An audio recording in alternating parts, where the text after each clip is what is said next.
It's the London Lowdown. Good evening and welcome to the weekly Armchair Sports Talk. This is the London Lowdown.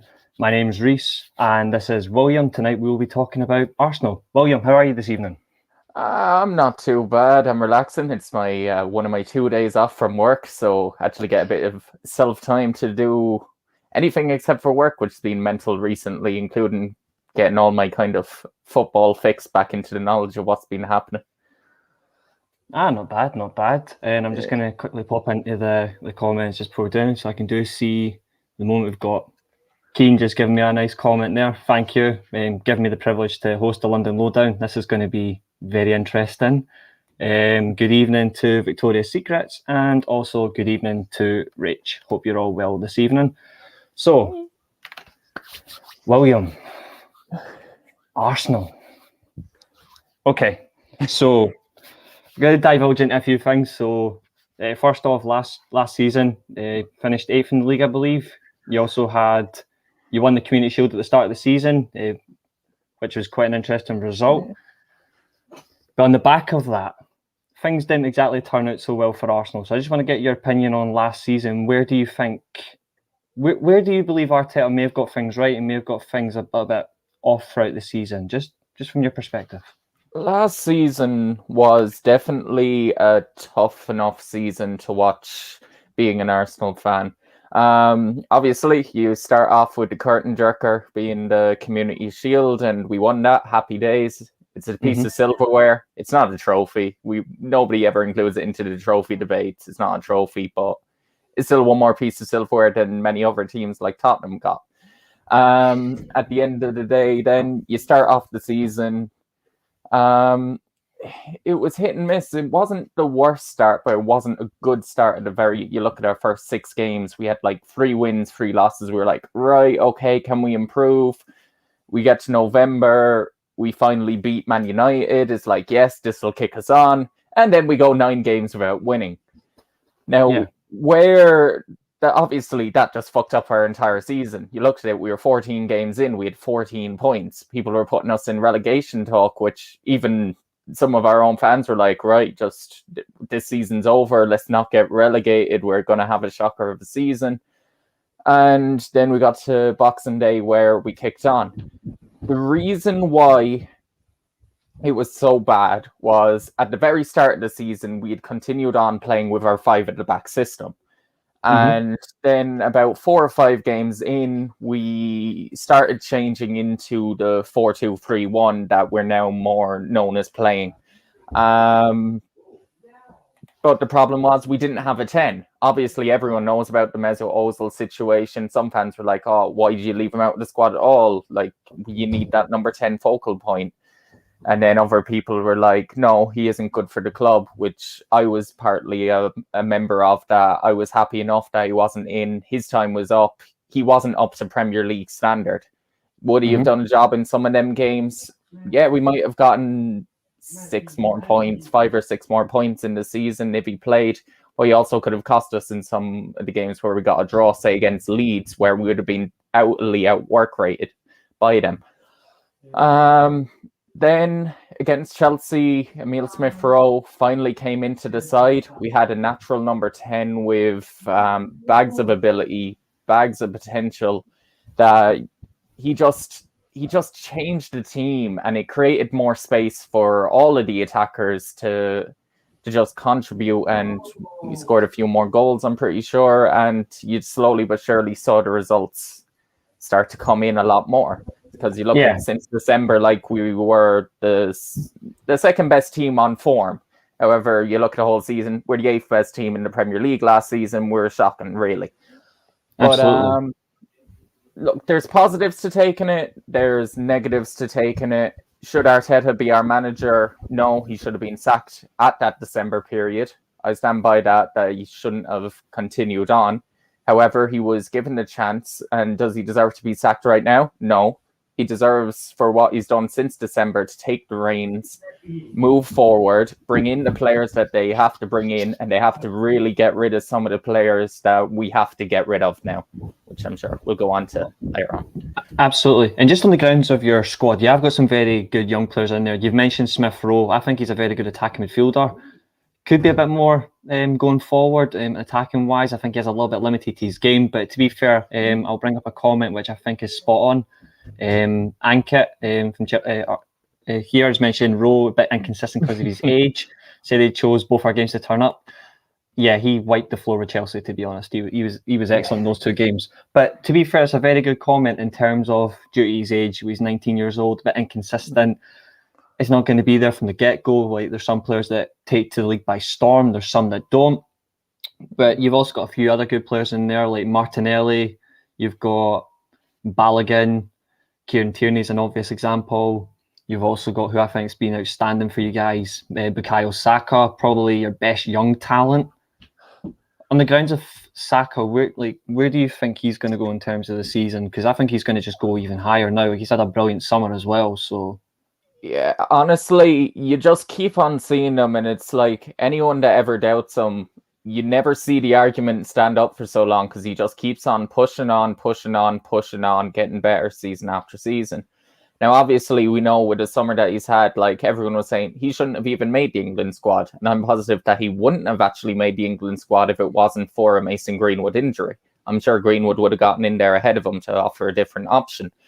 Yeah. However, he got that bit of luck, and people are arguing, it should have been Jesse Lingard over Saka. However, I think given the performance in the summer, you've seen why he was chosen. And if you look at it this time last year, Bukayo Saka was playing left wing back and being compared to Brandon Williams. Now, you're actually seeing that he's just a phenomenal talent. That there's still things that I feel like he definitely has to work on. Like his finishing isn't the best. However, he kind of reminds me how he's not afraid to get on the ball. He's not afraid to make lots of movement, take on a player. And you've seen it against like Toni Kroos. I mean, obviously the Bonucci incident at the very last minute, you saw how he can get past the top quality defenders. We're going to touch up on that later on the show as well. Yeah, you can see just his ability, and given that he's only 19, you just think how good can he be? And I think if he continues this way and doesn't get a very bad injury, I think that it's a possibility. However, he could suffer from playing so many games last season and this season and again through the summer that it could hurt him going into next season. He has to be managed correctly, and that's where we need a bit more depth in our squad as well. And I'm pretty sure he would probably be good at Yu-Gi-Oh as well.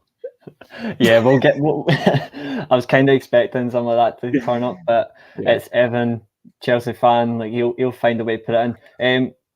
Question from Ankit. You'll probably be able to explain this one. Is like Maitland-Niles? He had quite a good season last year out on loan. West Brom, I believe. Is he still Arsenal permanently, or he's come back to Arsenal now? He played today in the pre-season friendly, which obviously I didn't really watch. I watched the first 10 minutes. I saw the first goal for Hibs. Unfortunately, we lost 2-1, but again, some Arsenal fans going outrageous. It's like, oh my God, we lost to Hibs, we lost to this. It's like, it's our first pre-season friendly, whereas the Scottish League is definitely way ahead in their pre-season. Should we be losing? No, but most of the players that we were playing, we're putting into the shop window, it feels like. Like, I mean, we had Willian, Kolasinac, and the one they're saying about Maitland-Niles. He's still with us, but I'm pretty sure he'll be sold this summer because he wants to play in midfield, and to put it bluntly, he is just not midfield quality for any Premier League side, in my opinion. Definitely. I'm just going to have a quick run through a few comments. Two of them stand out. One from Victoria's Secrets. Not playing European football this season could be a big boost to Arsenal's league form.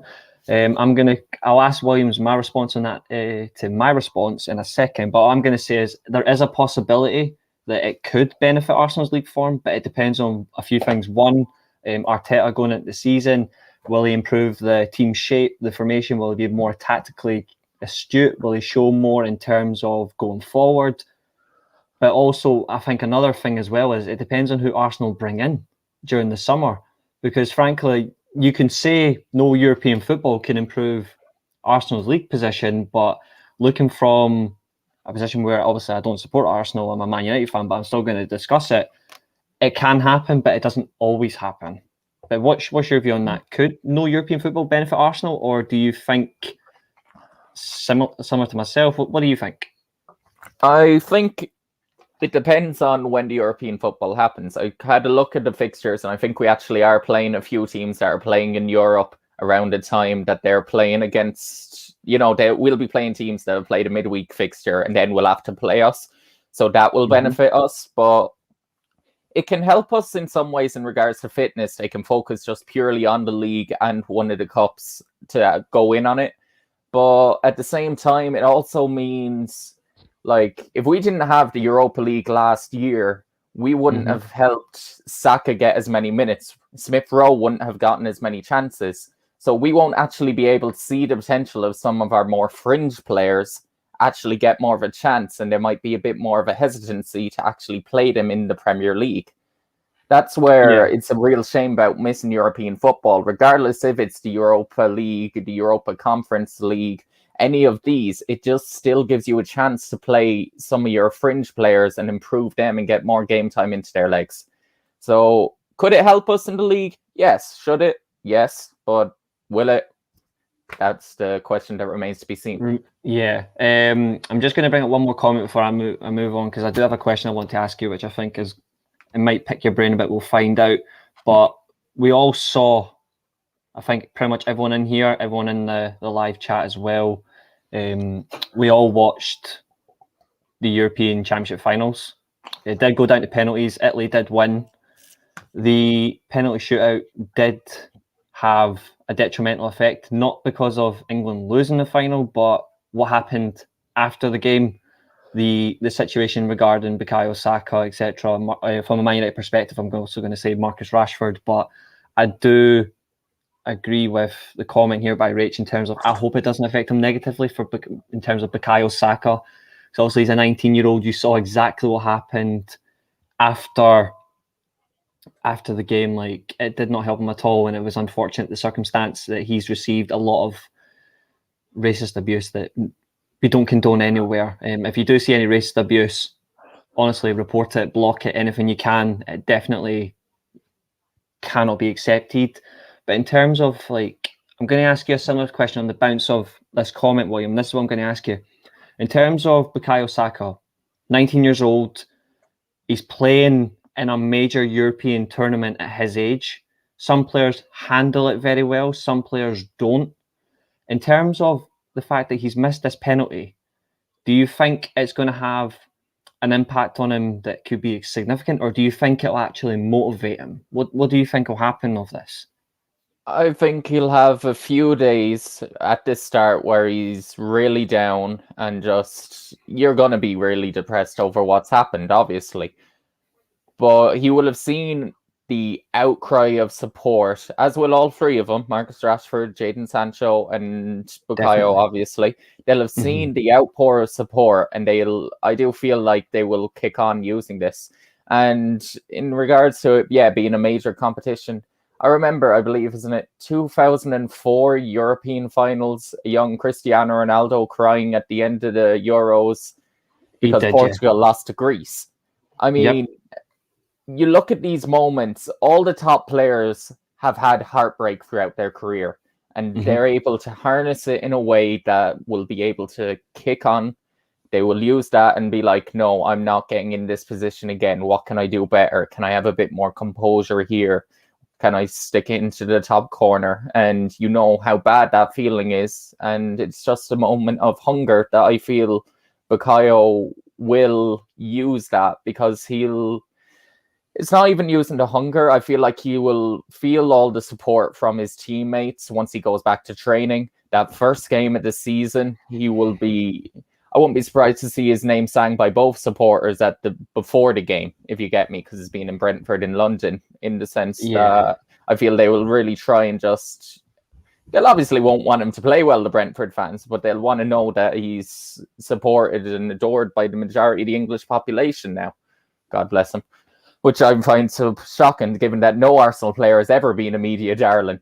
So, it's extremely odd to see it happen now with Bukayo Saka. But look, honestly, I think I don't think it'll affect him too much, and I think he'll take the league by stride next season, and hopefully will increase his goal and assist rate a little bit more, especially his goals a lot more, and I think he'll kick on. Yeah, I agree with that. I do think he's a special talent. He's got a bit of time to go, similar to Mason Greenwood. They're both special talents, and they both have attributes to their game that are levels above other players of similar age in the league. Yeah. And I'm not saying that they're the absolute best young players in the league, but they are two of the brightest talents in there, and they can definitely take a game by the scruff of the neck. They've shown that, and I do vouch for this comment. Thank you, Keane, for dropping this in. Also, just cheers for the privilege tonight. He will be given a good reception at Old Trafford next season. I can definitely vouch for that. I'm going to bring up another comment as well that makes sense, and it's the most important. Guys, if you are watching, please hit a smashing like on the video, hit the subscription button. Also, if you turn the bell on, you'll get the notification for all upcoming videos that are linked to the channel. That would be most appreciated. And I'm not that great, but thanks, Ankit. I do appreciate it. And also, here's another one. We all love a bit of comedy. This will no doubt be featured next season. Arsenal Fan TV. Like, to be fair, you do get a bit of comedy, but that's football. There's always a bit of banter here and there. So of course, there's many of them, but I mean, it's not even that. Sure, we have the Amazon crew filming All or Nothing now for next season, so that should be very entertaining to watch. Imagine that. Imagine that Arsenal are now part of the Spurs crew. Who would have thought that? Hey, now who started it off? Sure, technically it was a Man City one first. So Arteta used the camera once. That was the first one on Amazon. Maybe a bit of an interesting comment from Evan. Billy Gilmore wouldn't have missed the penalty. In all fairness, Gilmore being Scottish, I would never want the guy to miss a penalty. But in a circumstance where the pressure is on you, you can never be too sure. And also, I'm reading Gilmore, and I'm not even going to comment, right? I'm just going to leave it there. I do have a question for you from one of our comments in the chat, though, William, and it's this one. Highest position Arsenal can finish next season. Now, I've got my own idea. I'll get to that shortly, but where do you think Arsenal could potentially finish next season? Do you want my head or my heart feeling? Start with your head first. Honestly, I think 5th or 6th. It depends on our transfer window as well and who we bring in. Given by the links, I'm actually not too disappointed on how it looks like it's going. But again, it's football. Things can change with a drop of a dime, and you can get someone else in this thing, and it just doesn't work. But honestly, I don't see us personally cracking the top 4 next season. I think once United get a few more players, they'll be sorted in there. I think Chelsea will kick on with the momentum of the Champions League. I think Liverpool will be properly back next season as well, if I'm being brutally honest. I know they need to improve their squad depth, but I think they're really going to kick on next season. I actually think they might finish 2nd and Man City win the league next season once they sign Jack Grealish. I feel it'll happen. Well, I can honestly tell you, I hope in some way, shape or form, Liverpool bottle the top 4 and someone else gets in, because it would make my season. But to be fair, you would expect that Liverpool are consistent in terms of like under Jurgen Klopp. They have been consistent the past 3 or 4 years. It has been a season of COVID. You would expect something from Liverpool. They're going to have a full stadium with the cop back, and that you're going to notice that back now next season. Exactly. It's going to be a nightmare, but you'll notice a lot less away results again. So, yeah, absolutely. I do have a comment here based on the Arsenal position. It is from Victoria's Secrets. He says, I think Arsenal will finish 6th at best. It's going to be tough with other teams improving their squads.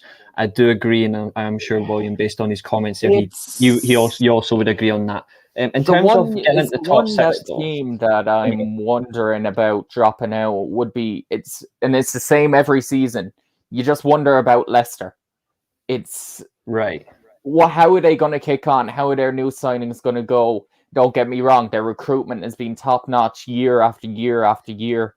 But you saw, obviously, they brought in Daka, the new young striker. They have Iheanacho, because you can tell Jamie Vardy is kind of getting just past it. Like last season, he was quite poor the majority of the season. Are they going to get the goals from this young, unproven? Well, he's highly rated, but he isn't proven at this level of the Premier League. Let's be honest. They're the one team that you wonder if they'll drop down. And I'm an Arsenal fan. I'm never going to say that we're going to finish behind Tottenham, even if it's happened way too much recently, because next season we're going to finish above them. Of course we are. It's Tottenham. I agree with this comment 100%. He is a fantastic midfield signing for them, gives them depth. I was actually going to ask about that because obviously back on Victoria's Secret's comment, he's mentioned Arsenal will finish 6th at best. I look at the teams in and around who finished in those positions. You look at Leicester, who were in the top 4 all season until the very last game of the season, losing to, coincidentally, the team that you've just ripped to shreds, Spurs. That bloody result is the one result that cost us bloody Europa League. If Leicester could have just drawn, we would have been in Europa League next season. Yeah, Chelsea won the Champions League. Yeah, bloody Spurs. Or Europa Conference League. I hear that's a new up and coming tournament everyone wants to be in. Hey, you'd love to win it to be the first time winners if you're in it. So I won't knock it.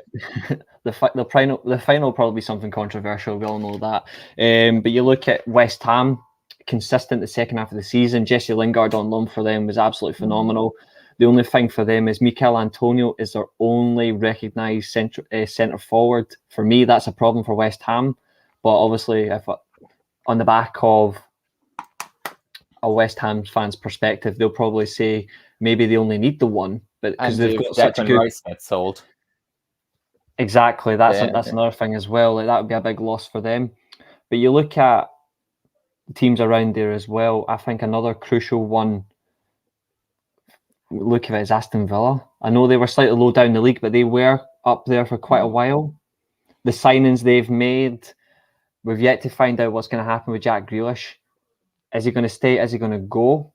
I honestly think he will stick around for one more year. I don't think he will move. I'm going to say it now. I think he'll stay for one more season at Aston Villa, and then I'm on the other end of the spectrum, thinking that this is the season he's going to end up going to Man City, and Man City won't get Kane. Who knows? Who knows? That could certainly happen. That could certainly happen. My own personal thing is, I hope none of them go to Man City, but to be fair, if Kane goes to Man City, hopefully he misses a few penalties. That would be perfect. That would be perfect. But I'm going to bring up one comment, and it's not the comment about what Arsenal fans will do midweek next season. Although to be fair, they'll probably just be watching Man United play in the Champions League because that's the best way to do it. Is this question here I want to ask? Rumours of Ruben Neves. Now I've seen there's one other player I'm going to bring up very shortly. You can probably guess who that's going to be. We're going to start with Neves. Do you think this is a signing Arsenal need to make, or where do you think Arsenal need to go? Because the other obvious player is obviously James Maddison. I don't see that happening. But right. So I could see both, actually, to be honest, with Neves being a bit deeper. But we definitely, obviously, we're going to get Lokonga. That's basically deal done. So that's the young midfielder to replace Guendouzi. Now, we need another midfielder to kind of replace Granit Xhaka in that too, to play next to Partey. Obviously, I would have rathered it be likes of Bazuma, who we were rumoured with ages ago, but that's gone cold because of the African Cup of Nations. He'd be gone, El Nene would be gone, Oba would be gone, and all the rest of our African players. And I just feel it's too much of a hurdle that they don't want to take that risk, which we will regret. Ruben Neves, it doesn't excite me, but I understand that we need more depth in that position. It's one where we completely lacked last season, and it wasn't good enough, our midfield pairing, throughout the majority of the season. James Maddison, I think, would play a bit further up top and would be more the replacement on Odegaard in the number 10 position. So that's why I can see that being a bit more of a different priority. Yes, I know we have Emile Smith-Rowe, who is the majority of the time playing. I'm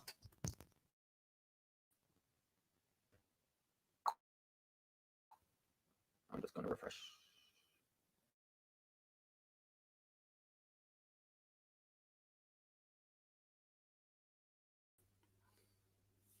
Reece's internet just gone for a moment, guys, and William is just jumped out of the stream, so they will be back in a set. Do bear with the lads in a minute there. Now, you see, I just refreshed it because I didn't know. William, continue making your point to everyone on the show. Oh yeah, that's all okay. You're grand. I was only refreshing to make sure it was my shortly. Honestly, I just think that in the number, James Maddison was more so for the number 10 position, because we obviously got rid of Martin Odegaard and we needed a bit more creative player. So in regards to that, he would be replacing Martin Odegaard, and then Emile Smith-Rowe can play out on the left side, which I feel is a bit more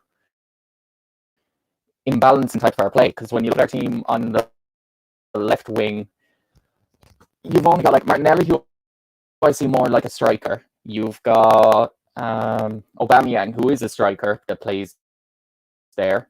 I mean, I guess Saka could play there, but he's more of a right wing. You've got Pepe that could play there, who is more of a right wing.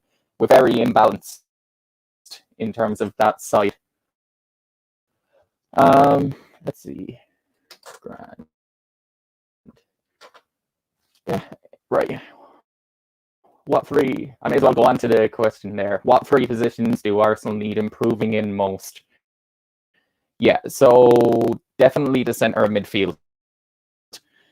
That position, as I said, given the links to Neves, and that was definitely one with a more below progressing midfielder. I feel like Partey did play most of last season as the box-to-box midfielder, but I feel like he'd be more of a number 6 that can break up play if you got a proper player that could sit beside him. I feel like Xhaka and Partey did work, but it's not going to be a good enough. It's not going to be a good enough partnership to kind of bring us forward at all. We just stay in the same type of position. He'd make a mistake one game, it would cost us. He played brilliant the next. It's time for him to go. I'd love to bring in more of a left winger or a striker as well, if I'm being honest. I just think that, again, when I was saying that our team is very imbalanced, that it wouldn't. We don't have a natural left winger. I'd love especially if Aston Villa sold Jack Grealish to Manchester City. I could honestly see us trying to get Raheem Sterling back in, because I have a feeling Raheem Sterling, especially after the back of the Euros that he's had, has been very successful. It just felt like Pep at the end of the season didn't fancy him, and I feel like he's kind of out the door. Him and Riyad Mahrez could be.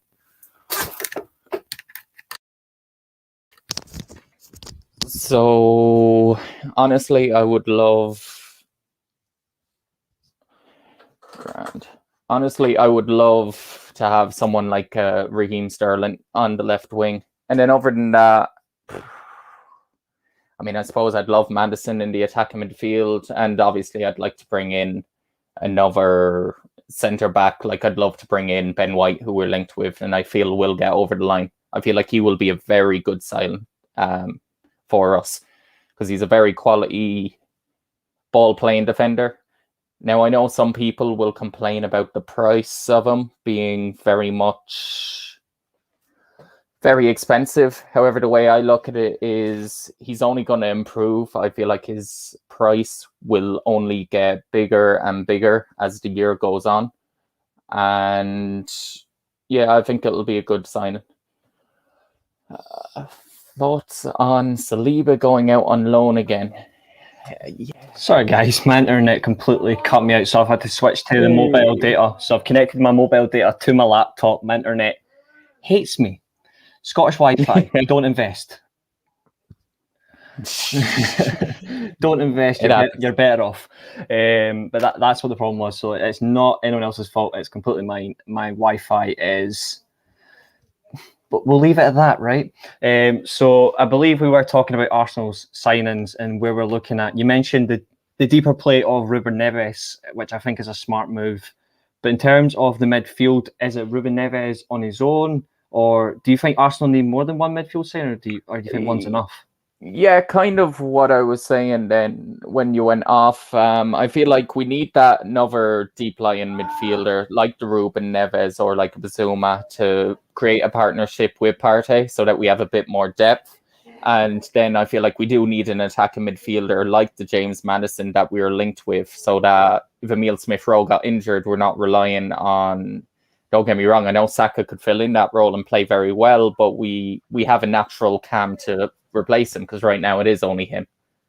Yeah, absolutely. I totally get that. For me, I think a few positions Arsenal need to strengthen in. To be fair, there's about 6 or 7, but they're not going to do that in one window. For me, the obvious ones is you do need a backup left back to Kieran Tierney. I know me and you. We got Tavares from Benfica. So he's the backup left back. I suppose.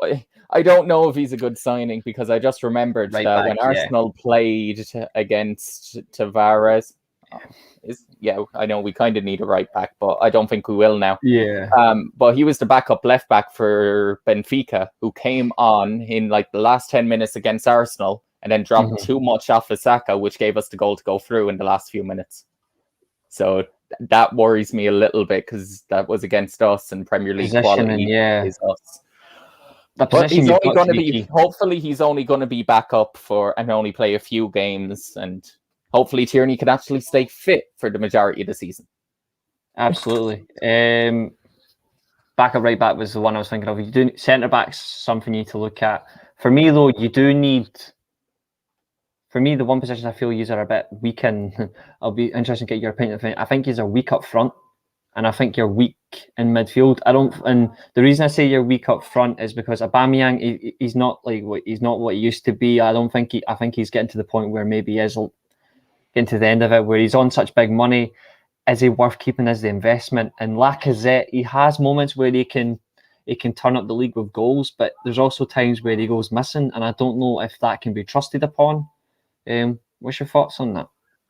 Yeah, honestly, I do think we do lack a bit up top. You saw last year, it was us scoring goals that was a problem. I mean, we had the 3rd best defense in the league, which was surprising, despite even having many multiple errors in the defense. But I don't think it will be improved on this season. I just feel like the attacking lineup that we're going to go with, you'll have Aubameyang, you'll have. I don't know if we're going to sell Lacazette or if we're going to wait and leave him go on a free like next summer as an option.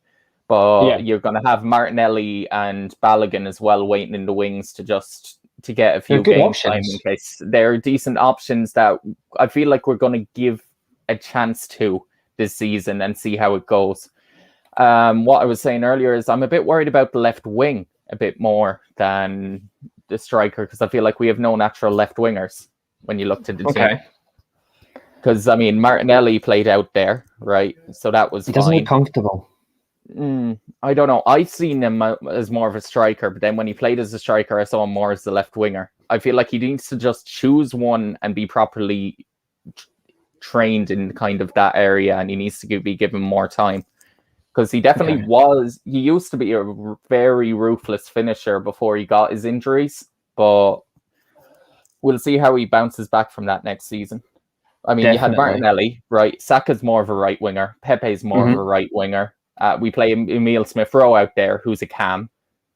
Let's never talk about Willian. He doesn't exist. I mean, he's just some lad that was brought in from Chelsea, and he was told he was going to win something in 3 years. What was it, the Champions League? Yeah. Who knows? Who knows? Who would ever win that anyway? Nobody from England. Well, who knows? But there is one question here I really want to ask you, and this is from Chelsea Fan TV. This is Ankit's question, and we've just touched on Aubameyang, but would you get rid of him? And in case Bissouma and a dream centre back on the bounce of that, or would you do something else? Would I get rid of Aubameyang given choice? If I could get rid of Aubameyang to get Bissouma and a dream centre back,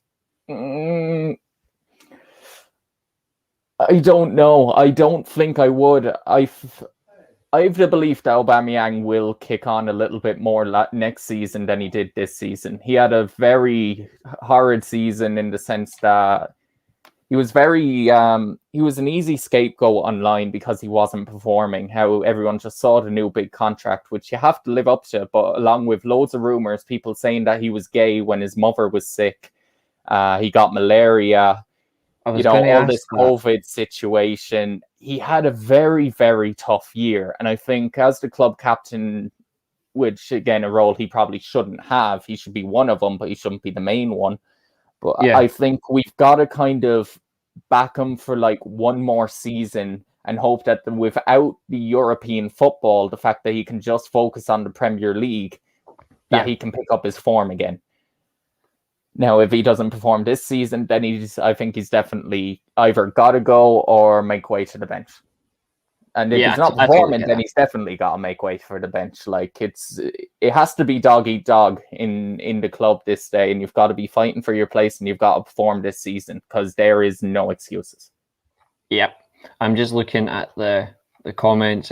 Just want to say hello to Chris from Leicester to Die TV. Hope you're well. I saw you had your interview with Alan Smith. He had Alan Smith on his channel at 5 o'clock this afternoon. So we all know he's a Leicester legend. He just happened to play for Arsenal.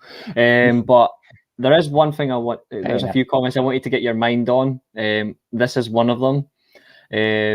Obviously, there's going to be a little bit of provocation. So no violence, please. We're not here to choose violence. We're just here to choose banter.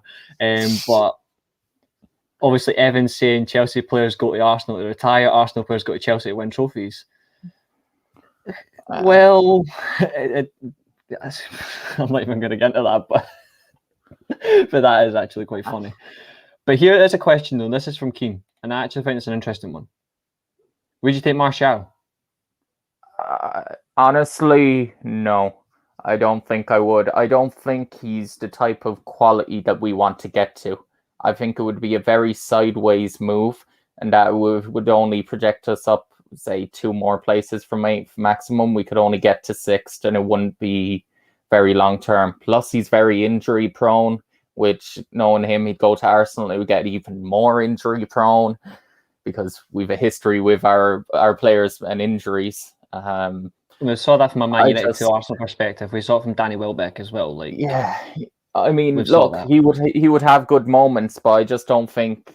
Like, he would still take a big enough fee that I think I'd rather go down a different route. So you'd rather Donny van de Beek? I wouldn't mind Donny van der Beek in the midfield, if I'm being totally honest. He has been linked, so you've got to ask that because he has been linked. I think, like, I wouldn't mind him as an option, but again, it would have to be a decent deal, and I mean, you'd be taking a hit on how much you paid for him last year, like by about 15 million or something like that, Mm-hmm. Again, every player has a price. I do have one name for you. And to be fair, I actually understand the comment, but I also enjoy the banter behind it. I call him the Pied Piper, but you know him as this man. Would you take? And this is, to be fair, he's 27. He has a history of Arsenal humiliating them on home soil, but this is this is a serious question here. Would you actually take Lingard? Because you look at the position he can play. He can play the right wing. He can play on the left, and he can play on the right hand side, even for a couple of years. Would you bring him in? Right. He wouldn't be my first choice, but if we couldn't get someone like Maddison, I wouldn't be against it. For him to play in that cam position or on the left-hand side, where I feel like we're a bit weak. I feel like he has good enough attributes that would suit our passing and move and play, and he would be a decent signing. But would he be my first choice? No. But, I mean, if Maddison didn't go through, if that type of deal didn't seem to be working, and Leicester play extremely hardball, which we know they do, then he's another option. Let's put it that way. Yeah, I get that. I mean, I can, obviously, from a Man United perspective, obviously watching Lingard, there's times where love him and hate him, like in terms of like you love him for the dynamic movement, the entertainment, but also you can also say in terms of not like not hate, but also like you just hate the fact that he can disappear at times, and that's not entirely his fault. Every player has moments where they disappear, and it can take time where you can be. There's some players that are purple patches. There's some players that are confident, and then there's some who just take the league by storm and remain consistent. There is one player in the live chat, and I am not. Frankly, the sooner he's out of Man United would make me happy. But in terms of improving your wings, would you take this man? I mean, your lover. Is it wishes. your love He child, wishes. Dan James? He wishes. Understand this. I will never badmouth Dan James. I like Dan James. I wouldn't necessarily take him at Arsenal. If I was to take him, I'd want to loan him out. But yeah, I don't get all the hate he gets.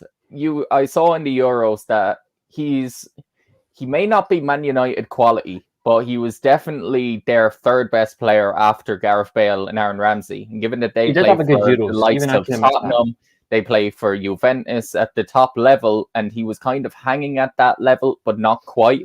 I think that he could definitely be a top half of the table Premier League player, but he just needs to be. I think he just needs a few loans out, and then he'll be a bit better. Yeah, because obviously I'm vocal in the sense that I don't particularly rate Dan. I've always been vocal that I don't rate Dan James, but it's not out of distaste or whatever. It's purely I don't think he's at the level yet. I think he needs that time away where he can go and develop. He definitely needs to work on his end product. Yeah, in terms of his shooting. But yeah, definitely. And there's fans who would get frustrated over, like myself. There's a few other fans. Anyone can get frustrated over a player not shown enough in a game. And you want them to do well. No player at your club, you're going to have that. You want them to do well. Doesn't matter what position. If they don't, doesn't happen. There is a comment in here. Like frankly, could improve you defensively. We had the third best defense in the league last season, and it got you 8th place. But think about this: Phil Jones, he's won a Premier League title. He has won numerous trophies. He could get you back in the top 4. What Phil Jones could do is get us relegated. Come on, be nice. Can you imagine if we signed him last season and you have a back 4 or even played a back 5 of Squadron Mustafi, David Luiz, and Phil Jones? I would call that a top 5 team. Top 5 banter team. To be fair, every club's going to have banter, right? But obviously, Phil Jones, we've known it for years. Like, through no fault of his own, he has become a walking meme because he's had his injury concerns and there's been moments where it just does not go for him. But there's been lots of players that are like that. But to be fair, he's been known at the Premier League since 2010 with Blackburn. He's played for Man United since 2011. So to a degree, you've still got... To a degree, yes. He's had moments where he's not been available. But you actually look at this, you look at some areas in the team where you want to improve. Frankly, if you signed him, he could do a job if you keep him fit. But then again, that's the question, can you keep him fit? And that also from a Man United perspective. But there is one response to Maddison. Keep him fit, let's be honest. Yeah, there is one response to Maddison, and obviously it is from a Leicester fan, as you would expect. I read it a little bit. Go on, you can put Why would Maddison drop his standards and go to Arsenal? Now, if I'm being brutally honest, I understand that comment, and I can take the little bit of banter because I can say in the last 5 to about 7-ish years, Leicester have been a better side than us. But why would he drop his standards? Maddison reminds me of a little bit of a boyo. So a mix of the London life could definitely, not even football reasons, could attract him. As well as that, he'd pretty much be guaranteed game time when he's not injured. And I'm pretty sure, I don't know why, I just have this feeling that Brendan Rodgers isn't as high on James Maddison as he would have been pre his injuries.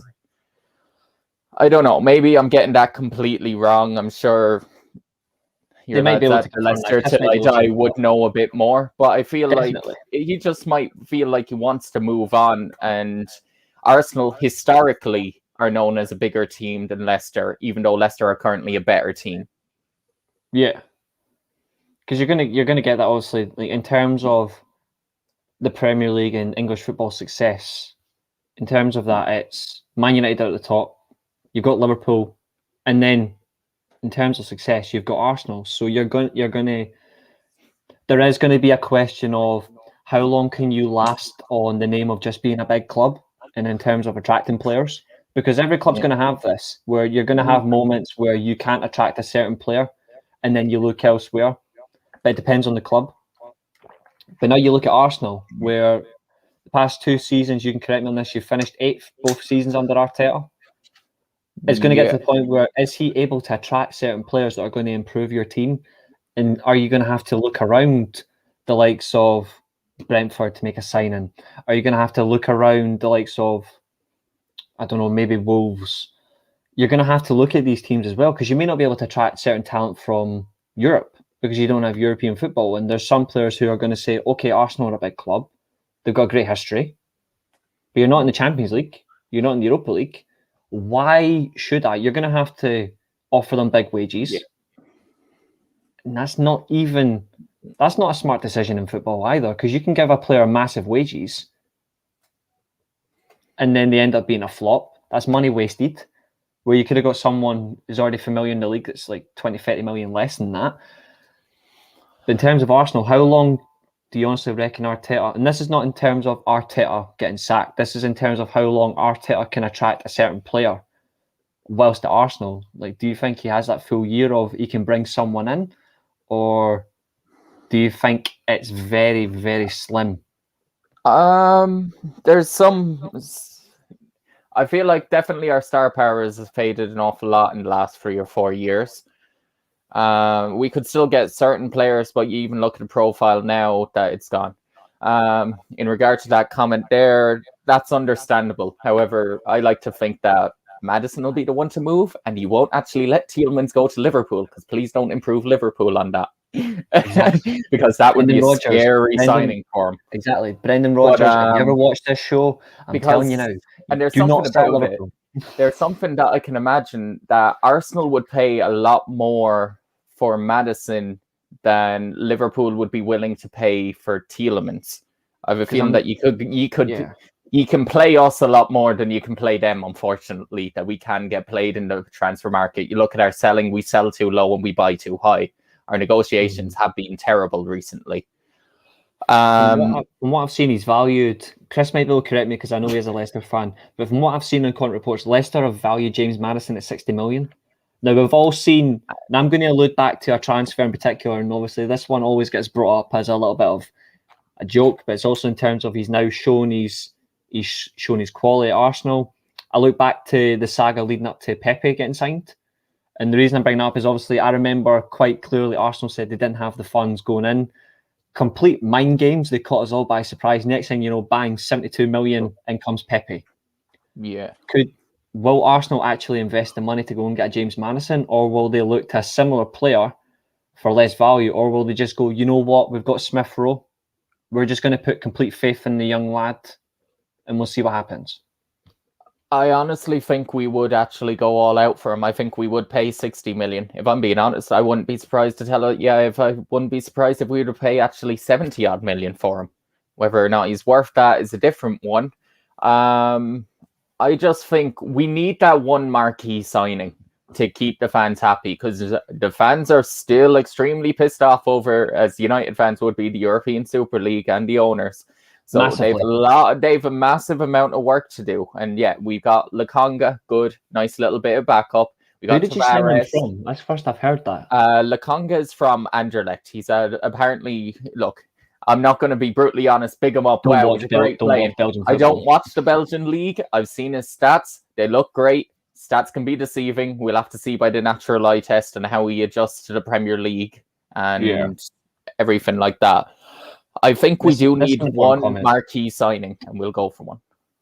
This is an important comment, because I'm pretty sure this links to Maddison, because I'm pretty sure he's signed from Norwich. There is a high clause in there, so if they do sell Maddison, it's going to have to be big.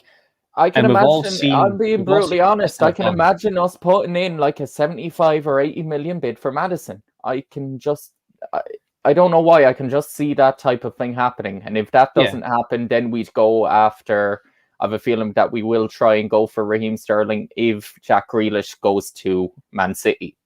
That kind of circle around. That would be a marquee signing. You can play across all flanks as well. Like obviously, we've seen Arteta. When he came into the job, he was playing a back three. Then he was switching over the place to a 4-2-3-1. It seems to be his system at the moment. I think in the season you might see him switch again. And if he gets it right, he gets it right. I don't know if It'll be will. a mix of a 4-2-3-1 and a 4-3-3. We'll mix between those two, and maybe 1 or 2 games against like Chelsea, we might do a back five to match up the system if they play a back five.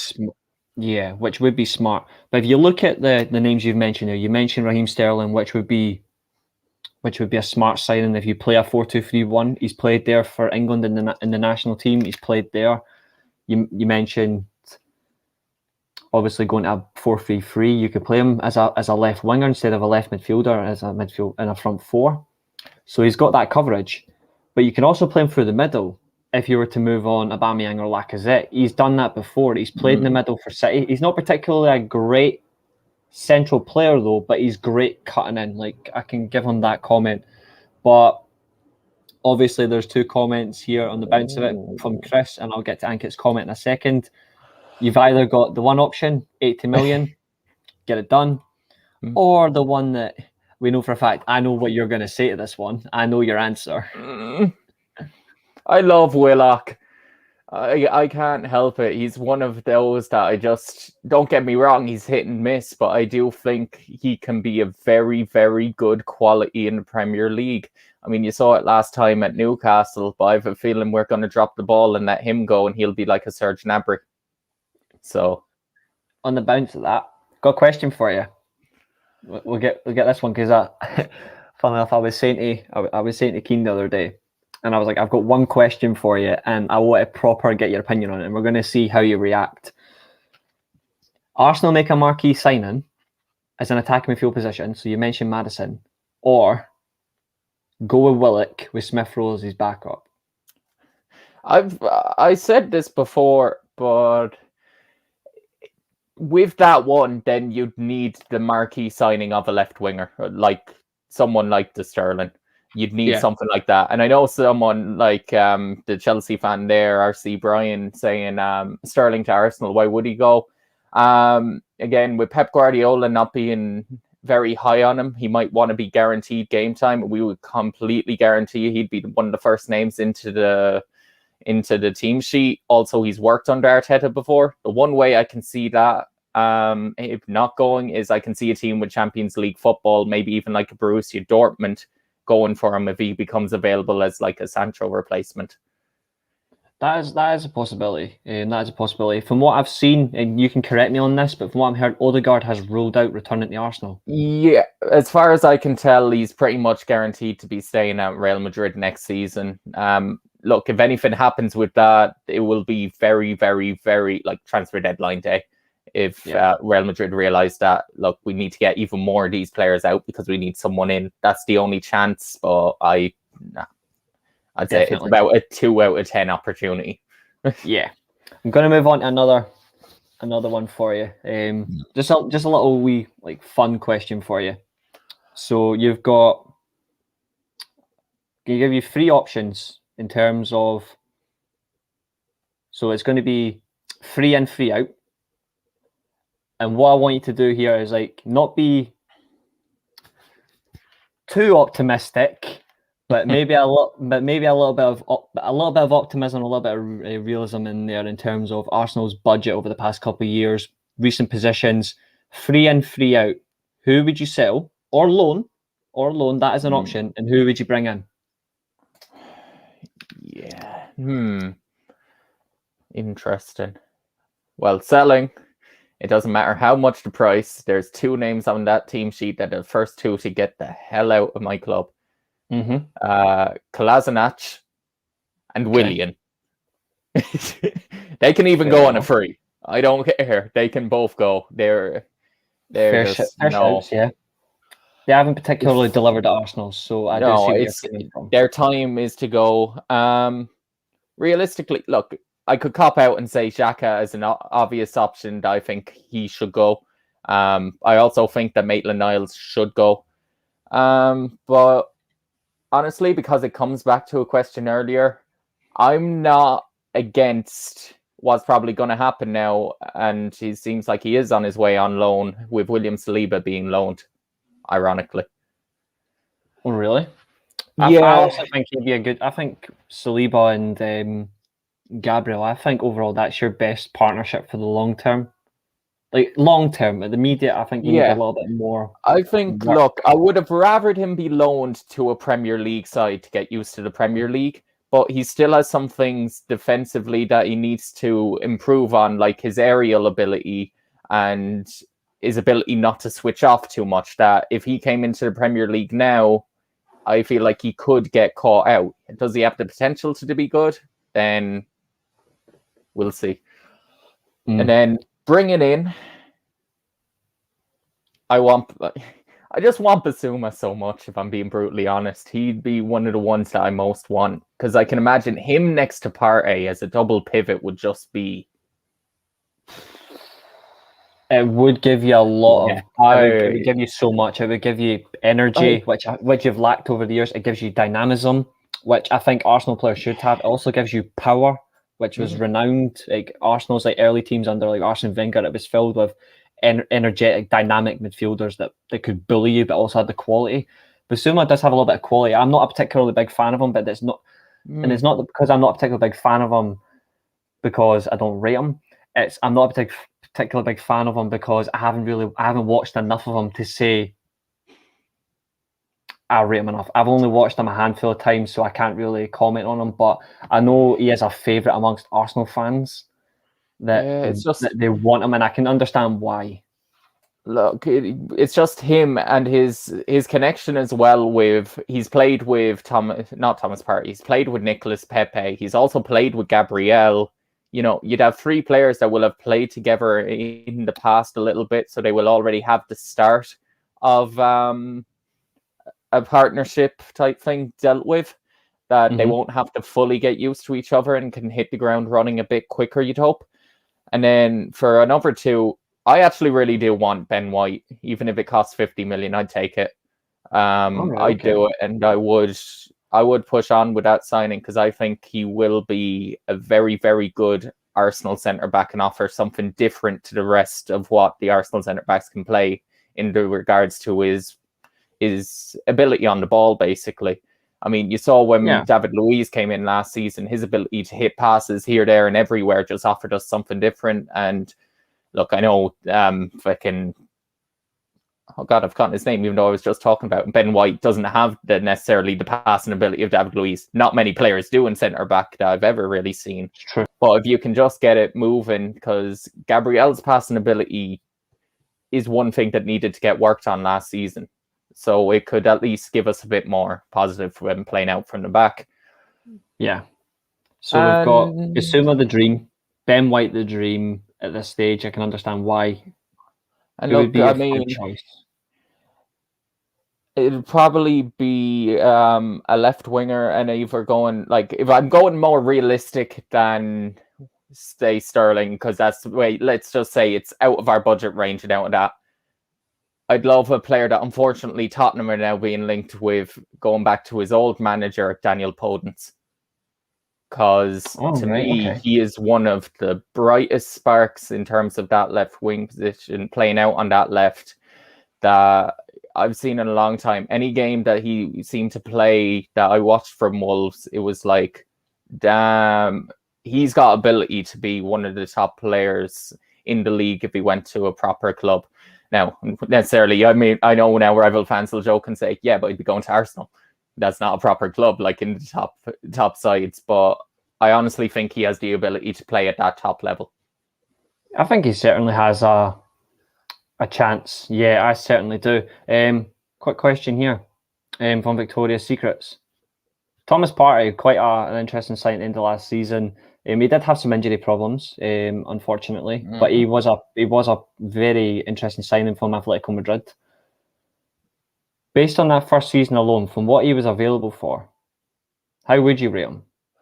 Right. If I was giving it over the overall season, I'd say 5. I think there was a lot more that he needs to improve on in terms of his consistency. Like he'll have a few games that he'd be world class, and there'd be other games that he'd be kind of invisible in. But honestly, there is quality, and you can see that he is the best midfielder in terms of the double pivot at Arsenal by a country mile. And Definitely, yeah. because of that, I will rate last season lower than, say, if Granit Xhaka had played the exact same way that Thomas Partey had. He may have gotten like a 7. But when Thomas Partey plays that poor, it just seemed a bit more noticeable, and there was a lot more hoped of him, and then our season didn't go good. So yeah, I get where you come from. I think he's a fantastic player. It's just unfortunate he had his injury concerns. I'm just going to quickly reply to Ankit here. Yes, Rashford is due an operation. He will be going shortly. Keane's obviously jumped in there as well. Marcus Goatford. Frankly, I would give him that name. I would. He is a quality player. But I'm going to touch up on this question here. Bakayoko. Bit of an interesting one in terms of where he's been. He was part of the Monaco team for a few years. That absolutely dismantled PSG. Moved to Chelsea. He had a bit of an unfortunate season. He went to Milan on loan. He had a very good season in Italy. Played for Napoli. Wasn't particularly impressive there. I can say that. He wasn't particularly impressive in Napoli. But in terms of what he offers in terms of energy, he does offer that dynamic aspect that I touched upon in terms of Partey and Bissouma from what I've seen on both of them. Would you take a punt on him, or would you be like, absolutely no? For one reason only, it's absolutely no. Can we please stop buying people from Chelsea? We have proven it doesn't work now. Just no. It just wouldn't work for some reason. Different things. You'd see the terrible Bakayoko that was at that one season in Chelsea than the one that went to Serie A and did decent enough. Like, yeah, it just wouldn't work. I'd rather stay away from Chelsea players for the next few seasons, unless a good offer or a good deal came about. Definitely. I do have one or two last questions to ask you. So this one first, I'm going to ask you is based on the whole Arteta situation. I know we spoke about it at the start of the show, but I'm going to get you towards now as well, where I can ask you a little bit more in depth. In terms of the Arsenal position with Arteta, where does he have to improve next season? And not in terms of just he has to avoid finishing 8th. Obviously, he's got to finish higher than that. He has to win a trophy. But I'm like, from a genuine perspective of where he has to prove his doubters wrong, where does he have to improve next year? There's a few things he has to improve on. The first is obviously the start of the season. He needs a fast start. We needs to hit the ground running, something Arsenal have very rarely done at the start of a Premier League season. And you look at the fixtures at the start of our season, it's going to be extremely tough to hit the ground running. You've got Brentford, their first game back up into the Premier League in front of what will be a raving crowd with Brentford at home. Then we're at home to like Chelsea, and then we're away to Man City. Like, you look at that as the first 3, it's tough enough. And you look, and then you got 2 more easy games, and then you've got Tottenham at home. So in your first 6, you've got Man City, Chelsea, and Tottenham. So yeah, that's definitely one thing that needs to improve. But in regards to overall like tactics, he needs to kind of choose a settled back 4. It's something that we definitely struggled with last season, that we could not get a proper partnership, which, given that we had the 3rd best defense in the league, is surprising. You'd often see, because of the partnerships not being good enough, that there'd be a constant amount of mistakes. That wouldn't have necessarily happened if you had either of the partnerships last for a longer amount of time. Definitely. I'd like to think that probably be Ben White next to Gabriel would be our partnerships. It looked like that wouldn't be able to start the season because Gabriel got called up to the Olympics. However, he pulled out with the squad with a small injury and now isn't going to the Olympics, but he should be fine for the first game of the season. So that's a big win for us. It's a big win, but it's a big one. It's a big one, but it's also a bit unfortunate he can't play.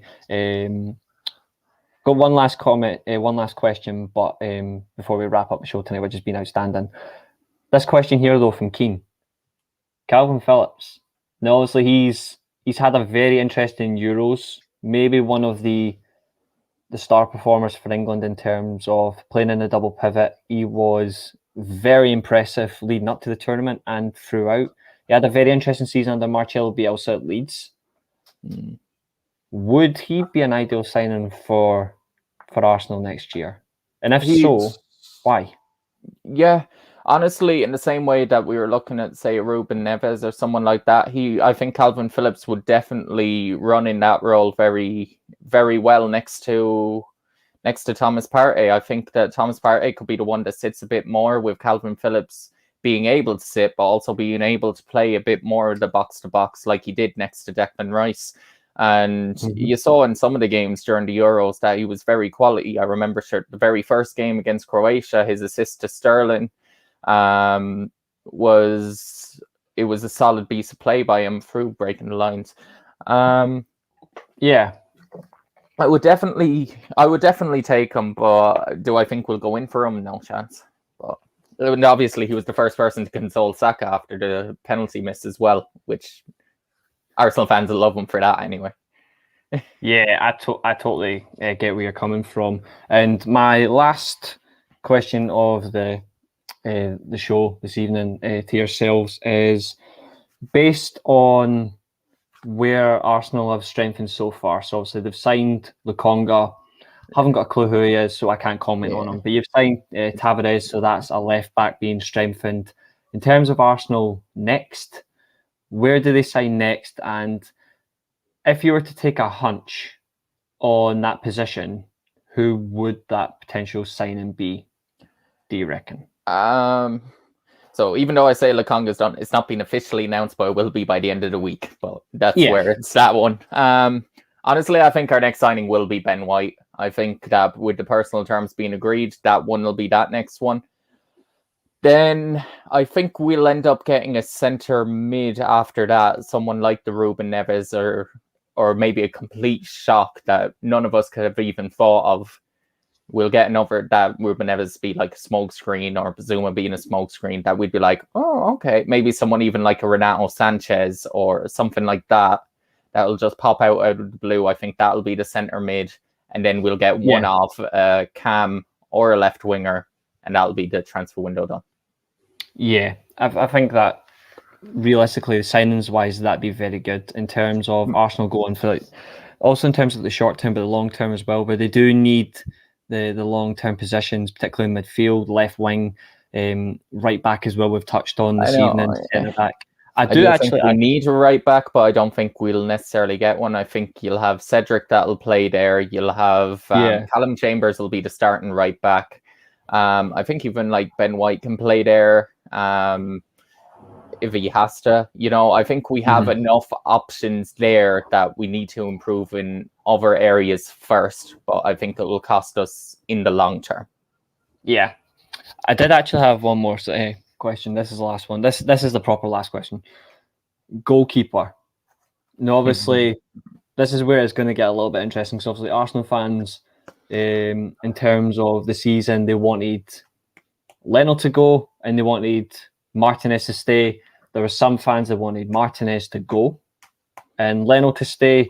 And obviously, you've got the talks about Andre Onana. That's now fell through. He's now going to sign for Lyon. So that's unfortunate. That's a big loss for you guys because he is a fantastic goalkeeper. Yeah. In terms of the goalkeeper situation, what's your as before we wrap up the show tonight, which has been great. So thanks guys for tuning in. In terms of the goalkeeper situation, where do Arsenal go for you? Because personally, in my opinion, I don't think Leno's good enough. As somebody who watches the German national team, he wouldn't even be my third choice goalkeeper. that's how much I honestly don't think he's good enough. I think honestly you may as well just sell him and try and get Martinez back. But your opinion, what do you think on the goalkeeper situation for Arsenal? The way I see it is, would I have sold Leno instead of Martinez last season? Yes. However, was anyone in for Leno? No. And were we getting a good deal for Martinez at the time? Yeah, we were. When you're looking, it was 20 odd, nearly 30 odd million Something for, like that, yeah. for a goalkeeper, which had only at that time played 10 Premier League games. I mean, it was mental money, really. Yeah. But look, I think, I would trust Leno because he has saved us an awful lot of times. He's definitely the best goalkeeper we've had probably since Jens Lehmann. Because Petr Cech was way past his prime when he was with us. He just wasn't up to scratch. Before that, you had like Wojciech Szczesny on and off, Fabianski, or like Flapianski. Flapianski. Almunia that got beaten from 40 yards from a thunderbolt free kick just to... Yeah. We all remember that one. Almunia, completely dreadful. It just feels like, Leno is a good goalie. However, it will cost us in the long run, I do feel, because he isn't good enough playing out from the back with his feet. That's where, and the type of style that we play, we need a better goalkeeper with our feet. However, given that we were linked with bloody Aaron Ramsdale, if we paid 40 million for him, well, oh man, it's known I do not rate Ramsdale whatsoever. I'm a pure reason why his teams have finished bottom both to both. May he be a good shot stopper at times? Yes, but there's obviously something, whether it be him commanding his area or telling the centre backs in front of him what to do properly, that it just does not work for wherever he goes. Yeah. I know there's some people who think he's a good goalkeeper. Me personally, I honestly don't think he's good enough at all. The fact that I'd rather pay 20 odd million and try and get Sam Johnstone. You'd probably be better off. You probably would be better off. But also in terms of the show this evening, I'm going to leave one last comment before we end this evening. Sorry, William, please don't cry. But to be fair, this did happen. You did get beat Hibs 2-1 the night. But as I said, I didn't really care. It's about getting fitness into some of them lads' legs and trying to make them show that they're good enough that we can sell. Because only one of those players will start next season once the season starts, and that'll be Aubameyang. Absolutely. And guys, just before we wrap up, just a reminder for tomorrow, there is a new podcast coming out for the Weekly Armchair Sports Talk. It is called Straight from the Cliff. I came up with the name. Genius. It is our Academy pod purely on the Man United Academy. We'll be talking about the Manchester United Academy. That'll be hosted by Keane. You'll also be joined by Shane, and you'll also be joined by Dylan Donnelly. So there's 3 names there in terms of where the podcast is going. 9:15 tomorrow. Don't miss it. But also just wanted to say to you guys, thank you for tuning in this evening. If you haven't already, hit that like button, hit the subscribe button, share this as well, and also hit the bell on the notification so you don't miss any weekly Armchair Sports Talk podcasts. This has been the London Lowdown podcast. That's William. I'm Reece. Thanks for tuning in. Have a good night. Peace.